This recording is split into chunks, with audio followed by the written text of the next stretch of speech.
Comme vous savez, moi, depuis le 16 juin, je tente de recevoir le plus possible. Et c'est arrivé d'ailleurs, puis là, tout à coup, depuis une semaine ou 10 jours, ça a été plus difficile le booking, c'est l'été, des politiciens, des élus, des 5 partis. Monsieur ici, militant de rien, intéressé à tout. Et aujourd'hui, c'est ma députée, c'est ça que j'en reviens pas, je l'apprends là. Jennifer Est-ce qu'il faut dire macaron, macaroné, macaron? Honnêtement, je suis pas sensible à la vraie prononciation. Ouais. C'est macaroni, mais je dis macaron. C'est italien un peu oui, de... pas un peu, voilà. C'est italien. Mais pour aujourd'hui, ce sera Jennifer. Oui, c'est Alors, bon. Alors, donc, tu es la députée de Westmount-Saint-Louis, qui inclut ce que moi j'appelle Ville-Marie, là, mais ça, c'est à l'échelle municipale, pour le Parti libéral. Exactement. Et tu n'as pas été élu pour le fun, hein? J'ai regardé tes chiffres. En 2018, 66 % ont voté pour toi au provincial. Puis en 2022, c'est 50 %. Donc, tu brûles le marché? Bien, je fais mon possible. Moi, je traite mon comté comme un comté qu'on avait de perdre parce que je pense que les citoyens méritent d'avoir un député ou une députée qui se préoccupe d'eux. Fait qu'on est très terrain avec mon équipe. J'ai vraiment une équipe en or qui m'accompagne. C'est pas quelque chose qu'on peut faire tout seul quand on est élu. Alors, j'ai de la chance d'être accompagnée par 3 femmes extraordinaires au bureau de comté qui m'aident beaucoup, qui nous écoutent, entre autres. Nour, Mélissa puis Charlène qui sont là, qui nous écoutent. Alors, vraiment, j'ai de la chance de représenter... l'une des plus belles circonscriptions, je dirais, avec des citoyens très diversifiés et beaucoup de défis aussi, mais c'est très intéressant. Bon, toi, là, Jennifer, là, ce qui t'habite beaucoup, puis c'est ça que tu veux me parler, tu as 2 dossiers. Tu as celui, là, de tout ce qui s'appelle la drogue du viol, etc. Tu as initié, tu as demandé une commission là-dessus, etc. Puis je trouvais tes points très bons, tu vas m'en parler. Mais au début, là, tu veux parler des... Bon, tu spécifies dans la F1 la traite de personnes, etc. Bon, vas-y, je te laisse, pars sur le sujet qui, toi, te convient le mieux. Bien, tout ce qui est sécurité publique me préoccupe. J'ai demandé le dossier de sécurité publique. Mon père, c'est un ancien policier. Dans le fond, il était sergent détective de crime majeur pour la SPVM. Fait que moi, je voulais vraiment amener un peu de la visibilité. C'est quoi ta formation? Bien, moi, je suis l'ancienne présidente... non, mais à l'école? À l'école, bien, moi, j'ai commencé mes études dans la littérature anglaise à McGill. Oh, oui. Alors, vraiment loin de tout ce que je fais actuellement. Oui. Mais sécurité publique, je pense que c'est un dossier très humain. Alors, quand on parle des dossiers très humains, mais c'est sur la traite de personnes, la protection de nos jeunes, surtout quand on parle du drogue, du viol. Oui. Mais c'est des choses que nous devons sensibiliser la population. Traite de personnes, entre autres, aujourd'hui, le 30 juillet, c'est la journée internationale contre la traite de personnes. Puis c'est un sujet qu'on ne parle pas assez ici.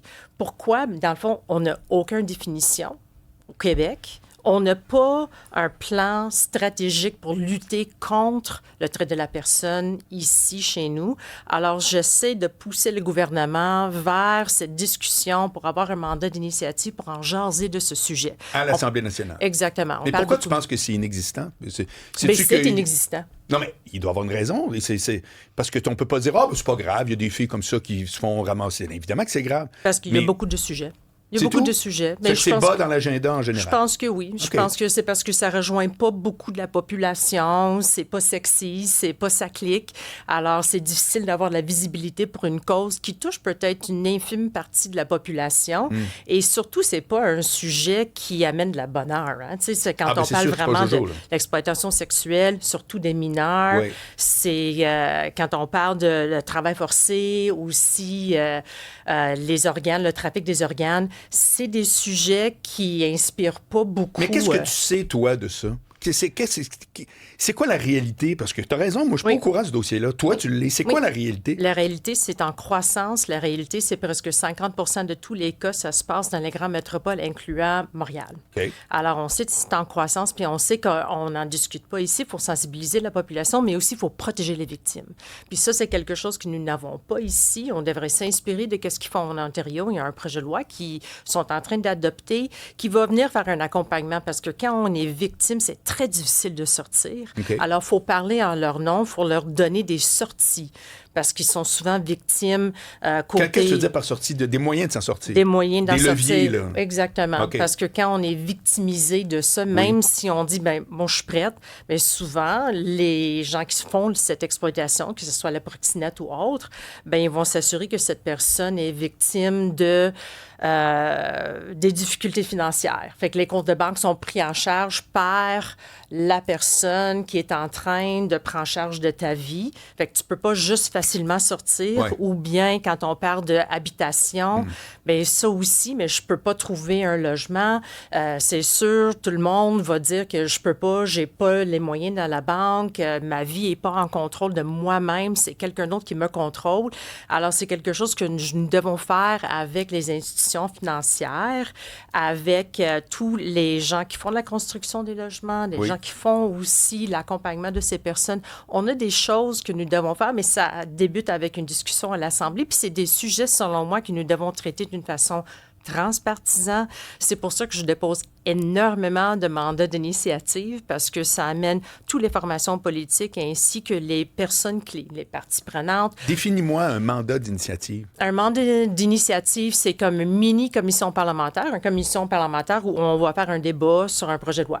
Mais là, cette fois-ci, un mandat d'initiative, c'est sur un sujet. Le but, c'est d'être rapide, de ne pas occuper la commission trop longtemps pour laisser la place pour le débat de nos projets de loi et de s'assurer qu'on écoute vraiment les experts dans la matière pour aider le gouvernement à prendre position et de peut-être sortir, que ce soit des règlements, c'est pas toujours des lois, ça peut être une directive, ça peut être un règlement, ça peut être aussi du financement, ça peut être aussi des mandats pour influencer la population, ça peut être une stratégie. Mais ça date faut le que ça gouvernement. Bouge. Ton point, c'est que tu veux que ça bouge. Justine a une question. Journée. Oui, bien moi, attends, t'as pas mis tes écouteurs, Jennifer. Tes écouteurs. En fait, j'aimerais vous entendre là, sur la question de la F1 puis la traite des personnes, parce que la... Oh, pardon, il faut juste qu'elle mette ses écouteurs. Moi, je veux que elle va poser. Ouais, juste là, voilà. Puis il y avait bon le volume. Parfait. Là, vous entendez bien? Donc là, vous m'entendez. OK, parfait. Moi, j'aimerais vous entendre là, sur la question de la F1 puis de la traite des personnes parce que, par exemple, cette année, c'est à ce moment-là que vous avez demandé la tenue d'une commission parlementaire à ce sujet-là. Puis, est-ce que, selon vous, il y a comme un malaise avec la F1 puis la traite de personnes? Parce que j'ai un peu l'impression qu'à chaque année, on en parle, mais c'est comme s'il y avait... C'est comme si on voulait pas en entendre parler parce que la F1, c'est tellement le fun, les restos sont pleins, ça amène beaucoup de touristes. Fait que c'est comme si, là, venez pas nous parler de cet aspect-là négatif. T'sais, on veut continuer de fêter sans penser un peu à cet aspect-là qui est vraiment un fléau là, pour la F1 en ce moment. 100%, tu as absolument raison. C'est un fléau. Puis, dans le fond, on en parle toujours juste avant. T'sais, juste avant la F1, bien là, on va avoir quelques articles qui vont sortir dans les médias, mais on ne parle pas des pénalités. On ne parle pas de qu'est-ce que nous pouvons faire pour sanctionner les personnes qui vont poursuivre.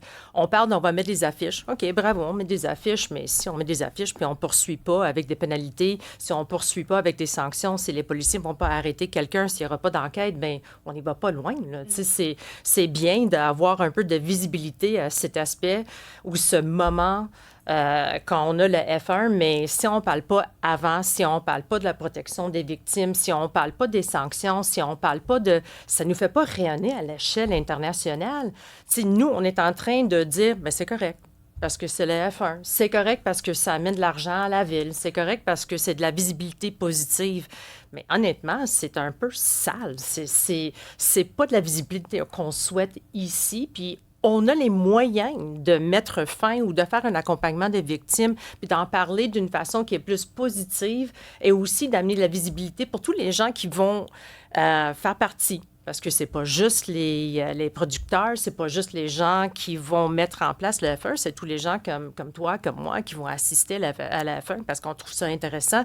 Mais c'est ce monde-là qui devront être sensibilisés à ça parce que mais comment t'expliques qu'on dirait que c'est... Sur cette précise question-là, on dirait que sont en opposition l'idée de la F1 et, par exemple, du proxénétisme ou bien de... Ouais. Pourquoi c'est... Je veux dire, moi, je suis pour la F1 pendant le week-end que ça dure et je suis contre, évidemment, toutes les histoires sexuelles tout croche. Pourquoi on dirait que c'est opposé, ça? Pourquoi c'est chantier F1 parce que... ou de l'autre bord? Taisez-vous, comme Justine a dit. Je comprends pas pourquoi il y a une opposition de ça. Je pense que c'est une plus grande question sociétale. Hein? Il y a des choses que nous sommes en train d'accepter parce qu'on est un peu désensibilisés à toutes ces affaires-là, la montée de violence, traite de personnes, GHB, kétamine. Il y a toutes sortes d'affaires dont nous fait face aujourd'hui, surtout les jeunes femmes. Et on est comme désensibilisé un peu, puis on n'en parle pas assez. Mais là, comme j'ai dit, si on parle uniquement de traite de personnes, puis uniquement de la protection de ces femmes, entre autres, quand c'est le moment de la F1, bien, c'est pas assez. Il faut commencer avant, il faut commencer 12 mois avant. Comme tu fais là. Il faut là. parler avec les producteurs, exactement. Fait que merci beaucoup d'avoir la tribune de parler de ça, parce que plaisir. souvent, ces femmes-là n'ont pas une voix. Ils n'ont vraiment pas une voix. Puis c'est pour ça que je voulais absolument avoir un mandat d'initiative qu'on étudie à l'Assemblée nationale, parce que dans le fond, ça devrait commencer là, par les législateurs, par les gens qui peuvent mettre pas juste un plan d'action en place, mais les définitions de l'accompagnement. Puis pas nécessairement le grand vote, puis là, c'est dans l'agenda, puis là, après ça, il faut que ça tasse. Ce que j'entends, c'est que tu veux que ça soit fait de façon agile. Oui. Que ça bouge plutôt que juste d'attendre le grand moment M. Là. Oui, puis la façon de faire, mais c'est d'entendre tous les parties prenantes. C'est pas juste les groupes qui non, mais en plus, on accompagnent les comprend ta victimes. démarche aujourd'hui, c'est intéressant. Madame Macaron du Parti libéral, ma question, c'est par rapport... je me demande, c'est quoi l'apport du port de Montréal dans la question de la traite de la personne? Il y a beaucoup de choses qui gravitent autour de ça. Oui. Récemment, j'avais une discussion avec quelqu'un qui veut s'intéresser au monde des débardeurs. Il y a les vols de voitures, il y a les armes qui rentrent par là. La traite de la personne et le port de Montréal, qu'est-ce que vous faites de ça? C'est quoi le lien entre les deux?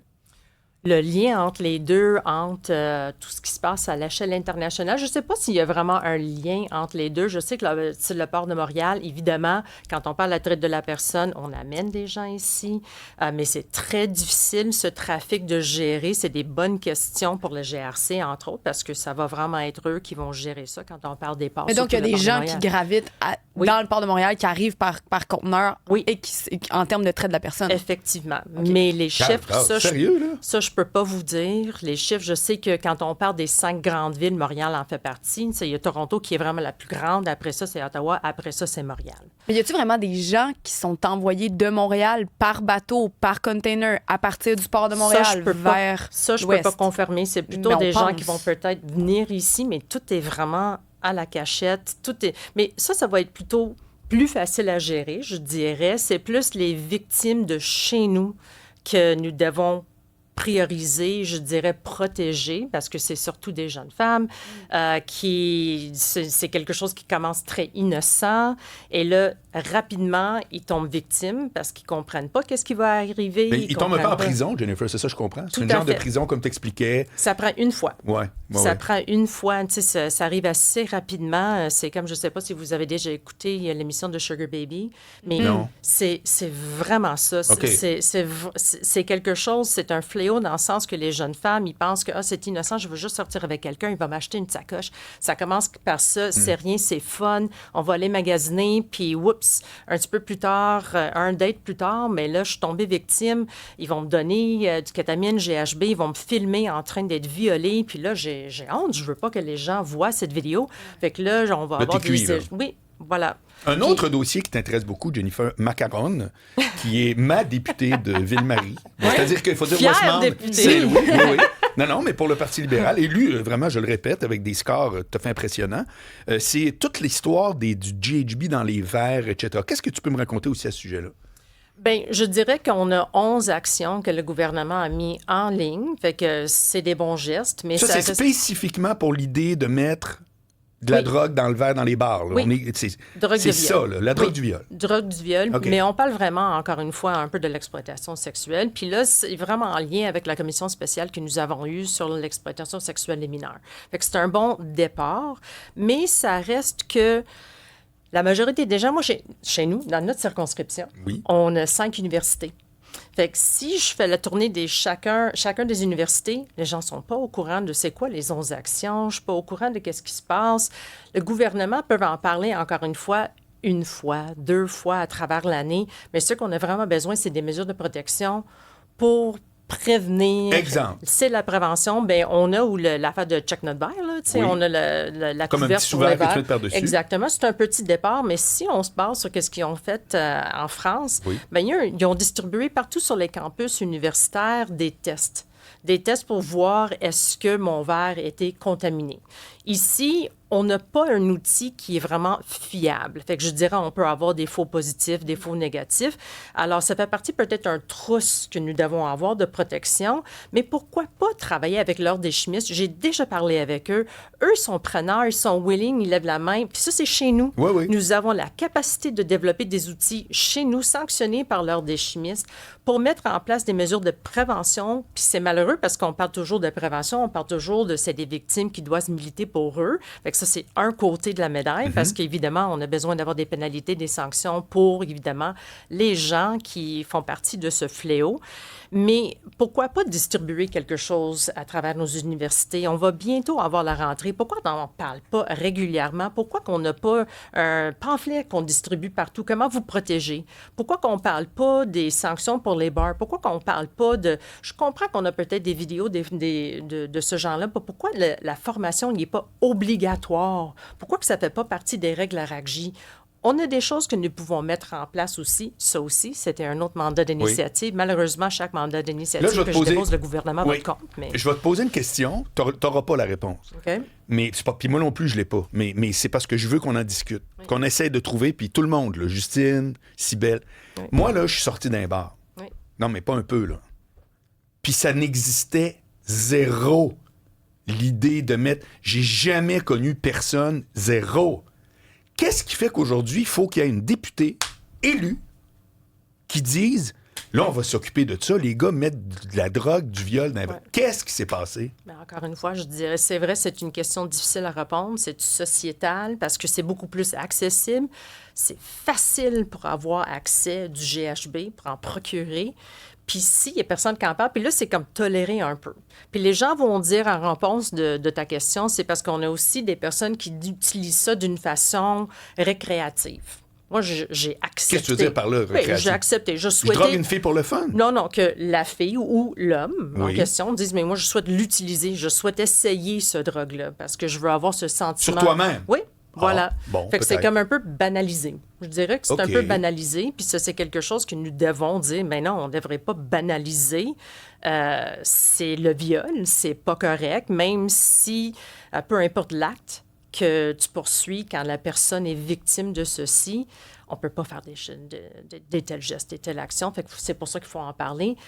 Mais il faut qu'on développe une intolérance. Si on continue à tolérer, bien, on va continuer à avoir un rehaussement des victimes, puis ça, c'est quelque chose tu penses que c'est devenu plus anecdotique que ça... OK. Oui, bon, je pense que c'est un peu banalisé. Honnêtement, là, je pense qu'on... Parce que pour aider à la solution, tu es d'accord avec moi qu'il faut un peu comprendre le problème? Là? Oui, tout à fait. Fait que, d'où la raison, le besoin d'avoir un autre mandat d'initiative. On en amène encore les experts à l'Assemblée nationale une journée pour nous parler un peu de leur point de vue. Qu'est-ce que nous pouvons mettre en place comme prévention, mesures de prévention, l'accompagnement des victimes, parce que ça, il faut dire, si je dois donner les éloges au gouvernement, ils ont quand même poursuivi avec des changements au sein de notre réseau hospitalier où on peut tester les victimes plus rapidement, des tests d'urine pour voir si j'étais victime de la consommation du GHB contre mon insu.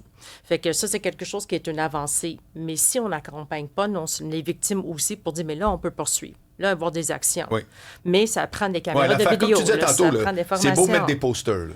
Oui. À un moment donné, il faut arrêter. Oui. C'est quoi la prochaine étape? Exactement. En terminant, parle-moi un peu de...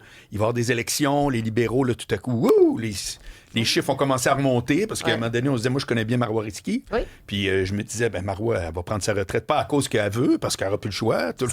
Oui. Alors, tout ça pour dire que, comment tu entrevois les prochaines élections pour ton parti? Bien, honnêtement, c'est quoi le message que tu crois que le Parti libéral doit envoyer pour avoir passé de 20 députés à X à la prochaine étude? Bien, je dirais qu'on n'est pas l'alternative, mais on est vraiment un choix que les citoyens du Québec devront considérer. Je suis très fière de ce que nous avons accompli lors des 3 dernières années, juste dans cette législature. On a pris notre place, on est l'opposition officielle, on est vraiment le parti de l'économie, puis on a fait cette démonstration. Fait que c'est pas... On choisit le Parti libéral parce que le CAQ est en échec total. On choisit le Parti libéral parce qu'on est une partie qui savent comment gouverner avec une responsabilité, avec un rigueur budgétaire, oui, pour s'assurer qu'on a un futur protégé pour nos jeunes. Moi, je pense beaucoup à la prochaine génération qui vont payer vraiment cher les chèques électoralistes de 500 $. J'espère que les gens ont mis ça dans la banque parce qu'on va payer ça pendant 20 ans.